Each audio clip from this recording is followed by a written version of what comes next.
போக போறோம். ஆமா, இது ரொம்ப ஒரு சுவாரஸ்யமான தலைப்பு. நிச்சயமா இது ஒரு பெரிய புதிரை நம்ம முன்னாடி வைக்குது. அதாவது எதிர்காலத்தை பத்தி திட்டமிட நம்ம எல்லாருமே கடந்த காலத்தை தான் ஒரு வழிகாட்டியா பாக்குறோம். ஆனா அதுவே நம்மள தவறான பாதைக்கு கூட்டிட்டு போற ஒரு பெரிய பொறியா இருக்கலான்னு இதுல சொல்லியிருக்கு. சரியா சொன்னீங்க. வரலாறு ஏன் ஒரு நம்பகத்தன்மையற்ற வழிகாட்டி? அதை நம்பாம பின்ன எப்படிதான் திட்டமிடுவது? வாங்க இந்த மர்மத்தை அழுப்போம். சரி, ஆரம்பிக்கிறதுக்கு முன்னாடி ஸ்டான்ஃபோர்டு பேராசிரியர் ஸ்காட் சேகன்ஸ் ஒரு விஷயம் எனக்கு ஞாபகத்துக்கு வருது. என்னது அது? இதுக்கு முன்னாடி நடக்காத விஷயங்கள் எல்லா நேரத்திலும் நடந்துகிட்டே தான் இருக்கு. இது கேட்கும்போது ஒரு மாதிரி முரண்பாடா தெரியுது. ஆனா நம்ம விவாதத்தோட மையப்புள்ளியே இதுதான் நினைக்கிறேன்.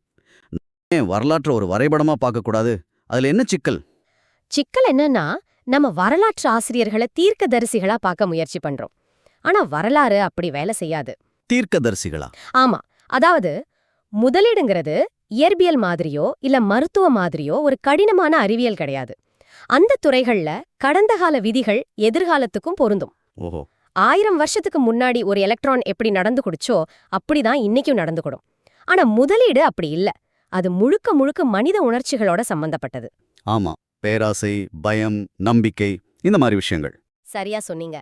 இயற்பியலாளர் ரிச்சர்ட் ஃபெய்ன்மன் ஒரு முறை சொன்னார், எலக்ட்ரான்களுக்கு உணர்வுகள் இருந்திருந்தா இயற்பியல் எவ்வளவு கடினமா இருந்திருக்கும் கற்பனை பண்ணி பாருங்கன்னு. நல்ல ஒப்பீடு. முதலீட்டாளர்களுக்கு உணர்வுகள் உண்டு. அதனாலதான் கடந்த காலத்தை வச்சு எதிர்கால சந்தைய கணிக்கிறது கிட்டத்தட்ட முடியாத காரியம். அவங்க ஒரே சூழ்நிலையில 2 தடவை ஒரே மாதிரி முடிவெடுப்பாங்கன்னு எந்த உத்தரவாதமும் இல்ல. சரி, அப்போ பெரிய நிபுணர்களாலேயே இதை கணிக்க முடியலன்னா நாம வரலாற்ற வழிகாட்டிய பயன்படுத்தும் போது செய்யற முதல் பெரிய தப்பு என்னவா இருக்கும்? நாம செய்யற முதல் தப்பு வரலாற்றையே மாற்றின மிகப்பெரிய தனித்த நிகழ்வுகளோட தாக்கத்தை குறைச்சு மதிப்பிடுறது. அதாவது அவுட்லயர் ஈவென்ட்ஸ்னு சொல்வாங்க. Outlier events? ஆமா. பொருளாதாரம், பங்குச்சந்தை, அரசியல்னு எல்லாத்துலயும் பெரிய மாற்றங்களை ஏற்படுத்துறது நாம எதிர்பார்க்காத திடீர்னு வர நிகழ்வுகள் தான். பெரும் மந்தநிலை, 2ஆம் உலகப் போர். ஆமா, இன்டர்நெட்டோட வருக, 9/11 தாக்குதல்னு சொல்லிட்டே போகலாம். இந்த மாதிரி நிகழ்வுகளை எந்த வரலாற்று புத்தகமும் முன்னாடியே கணிச்சதில்ல. இதுல ஒரு சுவாரஸ்யமான உதாரணம் இருக்கு.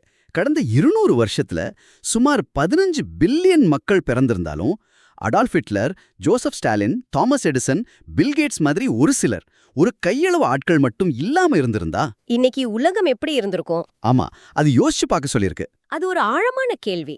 ஒரு சில தனிநபர்களோட செயல்கள், கண்டுபிடிப்புகள் இல்லனா அவங்களோட கொடூரங்கள் உலகத்தோட போக்கையே முழுசா மாத்திருச்சு. அந்த தனித்த நிகழ்வுகளோட தொடர் விளைவுகள் தான் இன்னும் முக்கியம்னு சொல்றாங்க. நாம் அதை சரியா புரிஞ்சுக்கிறதே இல்லையா? நிச்சயமா. இன்னைக்கு மாணவர்கள் வாங்கி இருக்கிற கல்வி கடனுக்கு ஒரு சம்பந்தம் இருக்குன்னு சொல்றாங்க. இது நம்புற மாதிரியே இல்லையே. எப்படி இந்த 2 விஷயத்தையும் அவங்க இணைக்கிறாங்க? இதுதான் அந்த தொடர் விளைவுகளோட சக்தி. அந்த இணைப்பு இப்படிதான் உருவாகுது. 9/11 தாக்குதலுக்கு பிறகு அமெரிக்க பொருளாதாரம் மந்த நிலைக்கு போகுமோங்கிற பயத்துல, ஆமா, ஒரு பெரிய பயம் இருந்துச்சு அப்போ. அந்த பயத்துல ஃபெடரல் ரிசர்வ் வட்டி விகிதங்களை வரலாறு காணாத அளவுக்கு குறைச்சுது. ஓகே. குறைஞ்ச வட்டி விகிதங்கள் வீட்டு கடன்களை ரொம்ப மலிவாக்கிடுச்சு. ஆமா, ரொம்ப மலிவாக்கிடுச்சு. இதனால வீட்டு விலைகள்ல ஒரு பெரிய குமிழி, ஒரு ஹவுசிங் பபிள் உருவாகி வரலாறு காணாத அளவுக்கு வீட்டு விலைகள் ஏறுச்சு. 2008 நெருக்கடிக்கு இதுதானே காரணம்? அதேதான். 2008ல அந்த குமிழி வெடிச்சப்போ ஒரு பெரிய நிதி நெருக்கடி வந்துச்சு. அந்த நெருக்கடி லட்சக்கணக்கான வேலைகளை காவு வாங்குச்சு. வேலையில்லா திண்டாட்டம் அதிகமானதால மில்லியன் கணக்கான இளைஞர்கள் சரி வேலை கிடைக்கிற வரைக்கும் காலேஜ்ல சேர்ந்து படிக்கலான்னு முடிவு செஞ்சாங்க. ஒரு தற்காலிக தீர்வா? ஆமா, இது கல்லூரிகளுக்கான தேவையை அதிகமாக்கி கல்வி கட்டணத்தையும் மாணவர் கடனையும் விண்ணை தொட வச்சது. இன்னைக்கு நாம பாக்குற அந்த $1.6 trillion மாணவர் கடன் சுமைக்கு அந்த சங்கிலி தொடர் நிகழ்வுகள் தான் ஒரு முக்கியமான காரணம். ஒரு தீவிரவாத தாக்குதல் வட்டி விகிதத்தை மாத்தி, அது வீட்டு விலைகளை ஏத்தி, நிதி நெருக்கடியை உருவாக்கி, கடைசியா மாணவர் கடன்ல நிக்குதுங்கிறது உண்மையிலே ஒரு மாதிரி கவலை அளிக்குது. அப்படிதான் உலகம் இயங்குது. அப்படின்னா நம்ம வாழ்க்கையில வர்ற பெரிய நிதி ஆபத்துகளுக்கு நிதி சம்பந்தமான காரணமே இருக்காது போல. அது எங்கிருந்து வேணா ஆரம்பிக்கலாம். நிச்சயமா. நசீம் தலேப் சொல்ற ஃபுகுஷிமா அணு உலை உதாரணம் இதை இன்னும் தெளிவா விளக்கும். சொல்லுங்க. அந்த அணு உலையை கொட்டும்போது ஜப்பான் வரலாறுல அதுவரைக்கும் பதிவானதிலேயே மிக மோசமான நிலநடுக்கத்தை தாங்குற மாதிரி தான் வடிவமைச்சாங்க. சரி, அது ஒரு நல்ல முன்னெச்சரிக்கை தானே? ஆமா, அவங்க கடந்த காலத்தோட உச்சபட்ச ஆபத்தை எடுத்துக்கிட்டாங்க. ஆனா அதை விட மோசமா ஒண்ணு நடக்கக்கூடும்னு அவங்களால கற்பனை கூட பண்ணி பார்க்க முடியல. அது பகுப்பாய்வுகளோட தோல்வி இல்ல, கற்பனையோட தோல்வின்னு சொல்றாங்க. எக்ஸாக்ட்லி, கற்பனையின் தோல்வி. சரி, இந்த மாதிரி நம்ம கற்பனை செய்ய தவறுற பெரிய திடீர் அதிர்ச்சிகளை தவிர வரலாறு நமக்காக வைக்கிற வேற ஏதாவது சூழ்ச்சி இருக்கா? இன்னும் மெதுவா வேலை செய்யற மாதிரி இருக்கு. அதுதான் 2வது ஆபத்து. கட்டமைப்பு மாற்றங்கள், அதாவது ஸ்ட்ரக்சரல் சேஞ்சஸ புறக்கணிக்கிறது. Structural changes? ஆமா, உலகம் மாறிடுச்சு, ஆட்டத்தோட விதிகளே மாறிடுச்சு. ஆனா நாம இன்னும் பழைய விதிகளை வச்சே விளையாட முயற்சி பண்றது. கடந்த 50 வருஷத்துல முதலீட்டு உலகம் அடியோடு மாறிடுச்சு. எப்படி மாறிடுச்சு? சில உதாரணங்கள் சொல்ல முடியுமா? தாராளமா. இன்னைக்கு அமெரிக்காவில பலரும் பயன்படுத்துற 401k மாதிரியான ஓய்வூதிய திட்டங்கள் 1980களுக்கு முன்னாடி இல்ல. ஓஹோ, அப்படியா? ஆமா, துணிகர மூலதனம், அதாவது வெஞ்சர் கேபிட்டல், ஒரு 30 வருஷத்துக்கு முன்னாடி ரொம்ப சின்ன துறையா இருந்துச்சு. இன்னைக்கு ஒரே ஒரு வெஞ்சர் கேபிட்டல் ஃபண்டோட அளவு அப்போ அந்த துறை முழுவதோட அளவை விட பெருசு. ஆச்சரியமா இருக்கு. இன்னொருக்கு, S&P 500 குறியீட்டை எடுத்துக்கிட்டா 1976 வரைக்கும் அதுல நிதி நிறுவன பங்குகளே சேர்க்கப்படல. என்னது, நிதி நிறுவன பங்குகளே இல்லையா? இல்ல, இன்னைக்கு அதுல 16% நிதி நிறுவன பங்குகள். 50 வருஷத்துக்கு முன்னாடி தொழில்நுட்ப பங்குகள் கிட்டத்தட்ட இல்ல.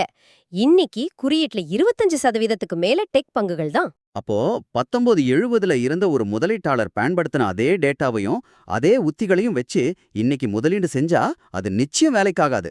ஏன்னா ஆடுகளமே மாறிடுச்சு. சரியா சொன்னீங்க. இதுக்கு மிகச்சிறந்த உதாரணம் முதலீட்டு உலகின் தந்தைன்னு சொல்லப்படுற பெஞ்சமின் கிராஹாம். ஓ, தி இன்டெலிஜென்ட் இன்வெஸ்டர் புத்தகத்தோட ஆசிரியர். அவரேதான்.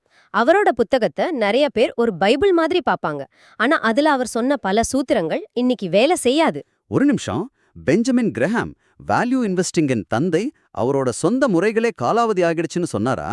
அது முதலீட்டு உலகத்துல ஒரு பெரிய பூகம்பம் மாதிரி இல்லையா? பல பேர் இன்னைக்கும் அது ஒரு வேதவாக்கா நினைக்கிறாங்களே. அதுதான் விஷயமே. கிரஹாம் ஒரு மோசமான முதலீட்டாளர் இல்ல. அவர் ஒரு புத்திசாலி, ஒரு நடைமுறைவாதி. ஒரு முதலீட்டு உத்திய நிறைய பேர் பயன்படுத்த ஆரம்பிக்கும்போது அது தன்னோட செயல்திறனை இழந்துடும்னு அவருக்கு தெரியும். அதனால அவரே தன்னோட புத்தகத்தோட ஒவ்வொரு புது பதிப்புலையும் பழைய சூத்திரங்களை நீக்கிட்டு, சாரி அது இப்ப வேலை செய்யல, இதுதான் இப்போ நல்லா வேலை செய்யுதுன்னு புது விஷயங்களை சேர்ப்பார். அப்போ அவரே தன் காலத்துக்கு ஏத்த மாதிரி தன்னை மாத்திக்கிட்டே இருந்திருக்காரு. அது மட்டும் இல்ல, அவரோட வாழ்க்கையோட இறுதியில நிறுவனங்களோட பேலன்ஸ் ஷீட்டை ஆழமா அலசி ஆராயற அவரோட புகழ்பெற்ற முறையே இனிமே அந்த அளவுக்கு பயனுள்ளதா இருக்காதுன்னு அவரே ஒத்துக்கிட்டார். ஏன் இப்படி சொன்னார்? ஏன்னா தகவல் தொழில்நுட்பத்தோட வருக, போட்டித்தன்மையோட வேகம், பொருளாதாரத்தோட தன்மையே மாறிடுச்சுன்னு அவர் புரிஞ்சுக்கிட்டார். விஷயங்கள் நிரந்தரமா மாறிடுச்சு. இந்த முரண்பாடு எனக்கு எப்பவுமே குழப்பமா இருக்கும். ஒரு பக்கம் ஜான் டெம்பிள்டன் சொன்ன இந்த முறை வித்தியாசமானது அப்படின்னு பிரபலமான எச்சரிக்கையா இருக்கு. ஆமா, அது ரொம்ப அபாயகரமான வார்த்தைகள்னு சொல்லுவாங்க. ஆனா நீங்க சொல்ற விஷயங்கள் உண்மையிலேயே மாறிடுச்சுன்னு சொல்லுது. இந்த ரெண்டு யோசனையும் எப்படி பொருத்தி பார்க்கறது? ரொம்ப முக்கியமான கேள்வி. டெம்பிள்டன் சொன்னது 80% நேரம் சரி.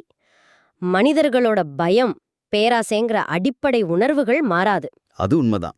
அதனால சந்தை ஏற்ற இறக்கங்கள் திரும்ப திரும்ப வரும். ஆனா அந்த மீதி 20% நேரம் விஷயங்கள் உண்மையிலேயே வித்தியாசமா தான் இருக்கும். ஒரு புது தொழில்நுட்பம் வரும், ஒரு புது சட்டம் வரும், உலகமயமாக்கல் மாதிரி ஒரு பெரிய மாற்றம் வரும். அந்த 20% தான் முக்கியம். ஆமா, அந்த 20% மாற்றம்தான் மிகப்பெரிய விளைவுகளை ஏற்படுத்தும்.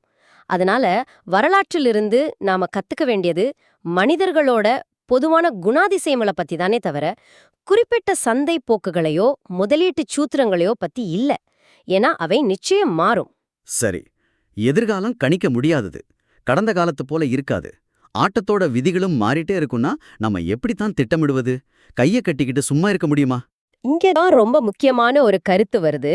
தவறுக்கான இடம், அதாவது room for error. Room for error. ஆமா, இது நீங்க அனுப்பின பகுதிகளில் இருக்கிற மைய கருத்து. இத புரிஞ்சுக்க லாஸ் வேகஸ்ல சீட்டுக்கட்டு எண்ணற கார்ட் கவுண்டிங் பண்ற ஒருவரோட உத்திய உதாரணமா பார்க்கலாம். சுவாரஸ்யமா இருக்கு. அது எப்படி நம்ம நிதி திட்டமிடலுக்கு உதவும்?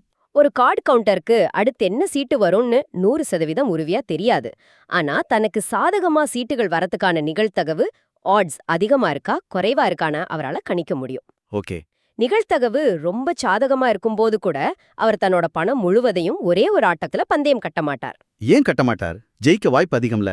ஏன்னா கணக்கு தப்பாகிறதுக்கும் துரதிருஷ்டமா தோற்கிறதுக்கும் ஒரு வாய்ப்பு இருக்குன்னு அவருக்கு தெரியும்.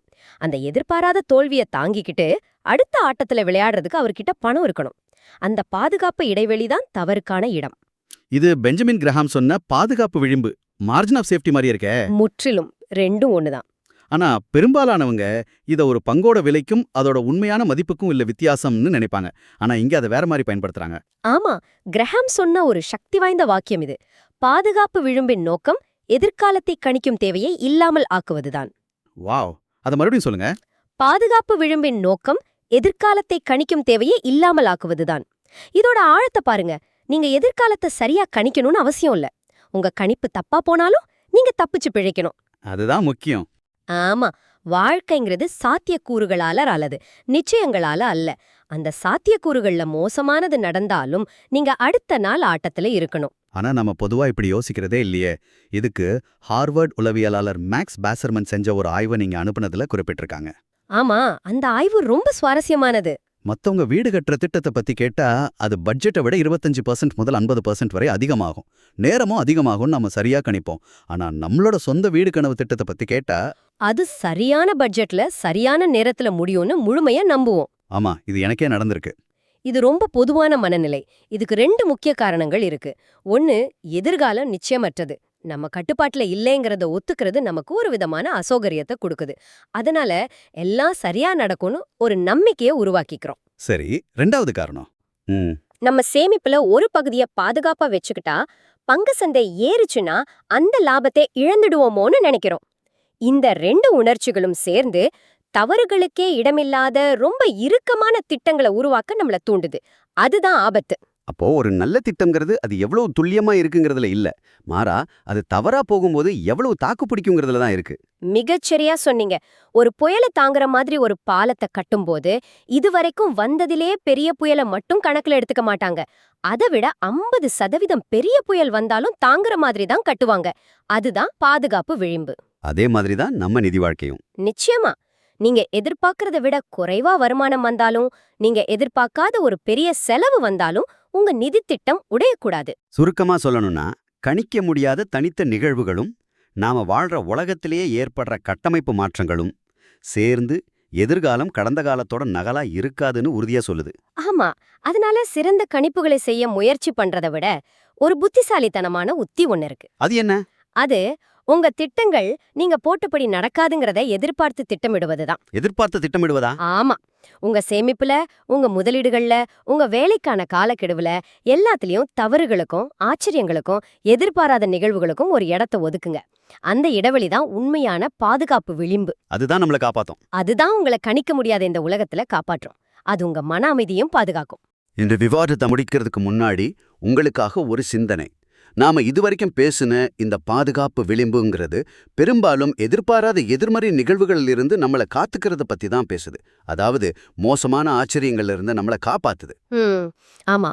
ஆனா நேர்மறையான ஆச்சரியங்களை பத்தி யோசிச்சு பாருங்க. உங்க நிதி திட்டங்கள்ல இந்த பாதுகாப்பு விளிம்ப உருவாக்குறது, அதாவது கொஞ்சம் பணத்தை கையிருப்புல வச்சுக்கிறது, உங்க திட்டங்களை நெகிழ்வுத்தன்மையோட வச்சுக்கிறது, இதெல்லாம் நீங்க ஒருபோதும் கணிக்க முடியாத ஒரு அற்புதமான புதுசா வர்ற ஒரு வாய்ப்பை இறுக பத்திக்கொள்ள தேவையான சுதந்திரத்தையும் உங்களுக்கு அளிக்காதா?